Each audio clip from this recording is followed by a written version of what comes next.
My undergraduate training is in industrial engineering, and I remember doing summer jobs where I'd sit with some machine tool worker and do time and motion studies on them.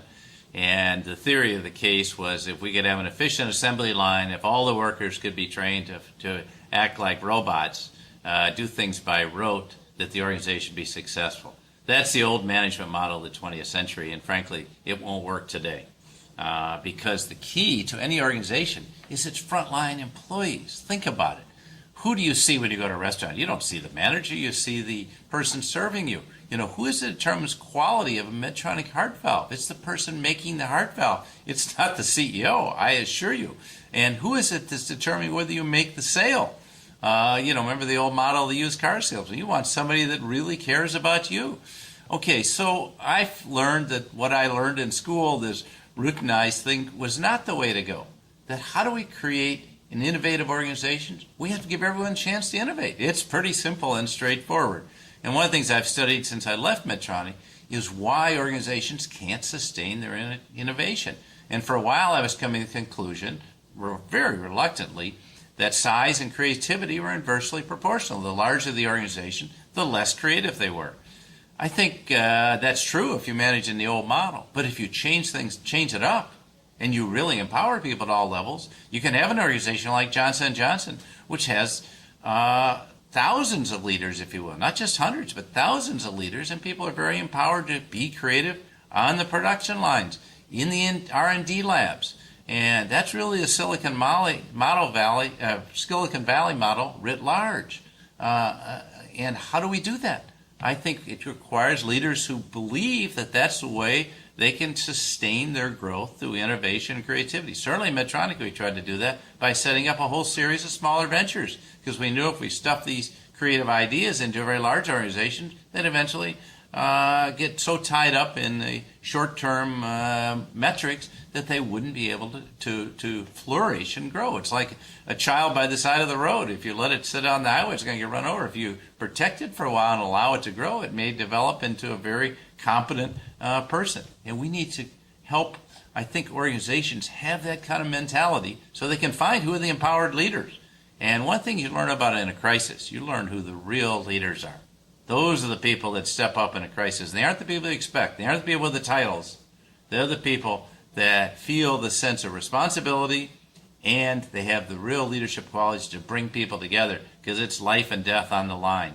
It's survival on the line. I've had the opportunity to work with some of the organizations on the leading edge, creativity and leadership, and some of the most authentic, empowering leaders in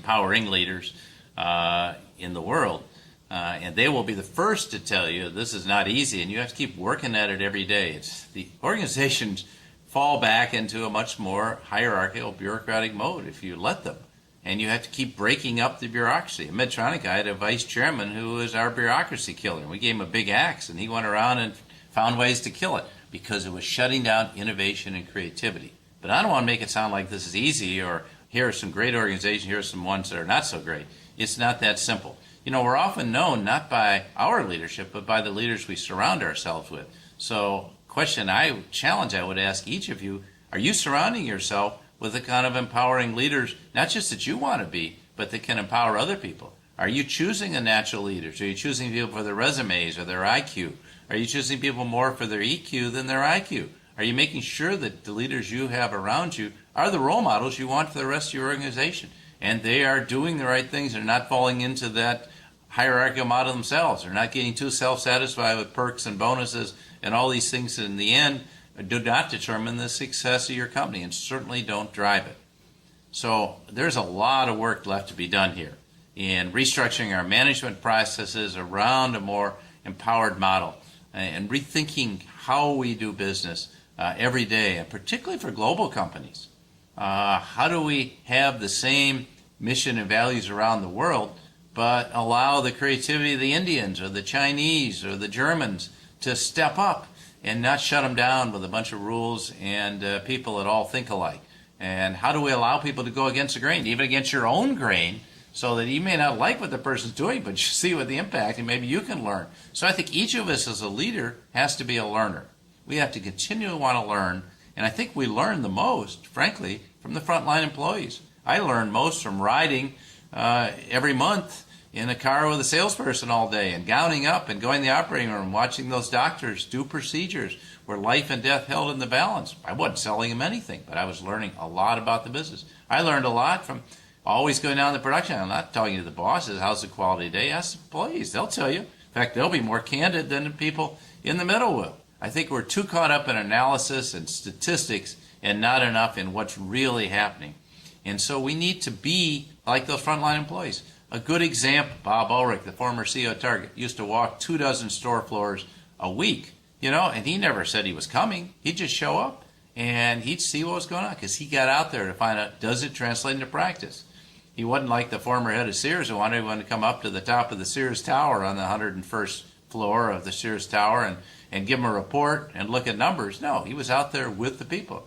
Howard Schultz does the same thing. That's how he knew Starbucks was in trouble, because they're out there with the people. But I think it's always looking for different, more creative ways of doing things. There's no one best way.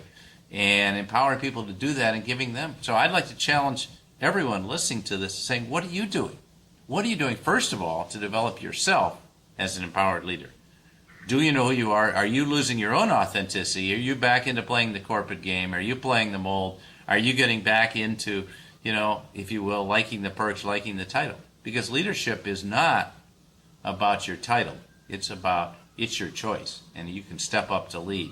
So don't be buffaloed by your own boss. You have to decide, I'm going to do the right thing. I'm going to show you we're going to do things, and you say to your boss, give me the space to do this. Not everyone can change overnight, but if you can become that role model, but that has to be authentic to you. You got to keep working at this every day and making sure that you're giving the empowered people in your organization those opportunities. And to do that, you got to know who they are, and that you're developing the leaders who can carry it on long after you're gone or you've moved on to another position. Because I've always said the mark of any leader is not how well you do while you're there.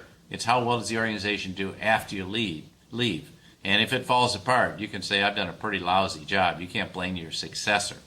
You really say, does it sustain itself and go on? Because we've created the right kind of leadership at all levels. Not just one great leader to be your successor, but you've created great leaders at all levels who can carry it on as a team and bring forth that kind of new thinking about how companies are going to be successful in the 21st century, and can be the role models that other companies can say, hey, I better get with the program and build my company that way. And that's how we're going to move business forward in a much more creative, progressive way, much more innovative.